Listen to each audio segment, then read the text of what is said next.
सर्वसामान्यांच्या हक्काचा आवाज जागर जनस्थान।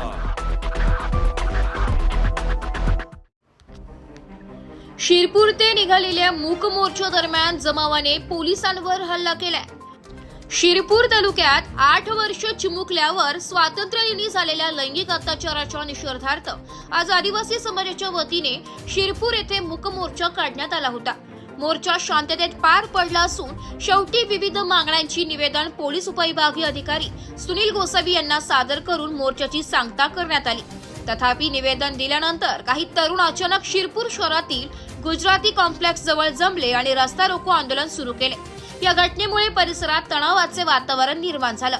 आंदोलनकर्त्यांना समजावून सांगण्यासाठी सांगवी पोलीस ठाण्याचे पोलीस निरीक्षक जयपाल हिरे घटनास्थळी दाखल झाले। मात्र काही आंदोलक आक्रमक होऊन घोषणाबाजी आणि हुल्लडबाजी करू लागल्याने पोलिसांना सौम्य लाठीचार्ज करावा लागला। या दरम्यान आंदोलनकर्ते व पोलिसांमध्ये झटापट झाली। यात पोलीस निरीक्षक जयपाल हिरे जखमी झाले असून आंदोलनकर्त्यांपैकी एका व्यक्तीने पाठीमागून चाकूने वार केल्याचं समजतंय।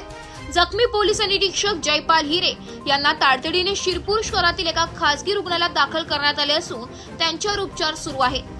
दरम्यान या घटनेतील आरोपींच्या शोधासाठी पोलिसांकडून प्रयत्न सुरू असून शहरात तणावाचं वातावरण कायम आहे। जागर जनस्थानकरिता रूपक बिरारी, धुळे। शिरपूर तालुका पोलीस स्टेशन येथे जो एक पोक्सो कायद्याअंतर्गत गुन्हा दाखल होता त्यातील पीडित मुलीला न्याय देण्यासाठी आदिवासी समाज बांधवांकडनं मूक मोर्चाचं आयोजन करण्यात आलं होतं आणि ते आयोजन अतिशय शांततेत संपलं सुद्धा होतं। परंतु काही समाजकंटक असतात, त्यापैकी काही समाजकंटकांनी शिरपूर शहरातील मोर्चा संपल्यानंतर साधारण अर्ध्या पाऊण तासाने शिरपूर शहरातील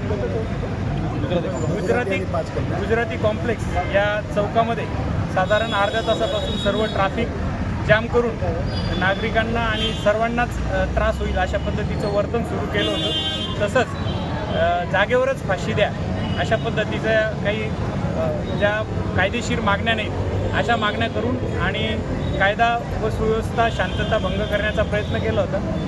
त्या अनुषंगाने आम्ही तिथे जाऊन त्यांना समजवत असताना आणि त्यांना बाजूला करत असताना एका समाजकंटकाने आम्हाला पाठीमागून धारदार शस्त्राने मारलं होतं।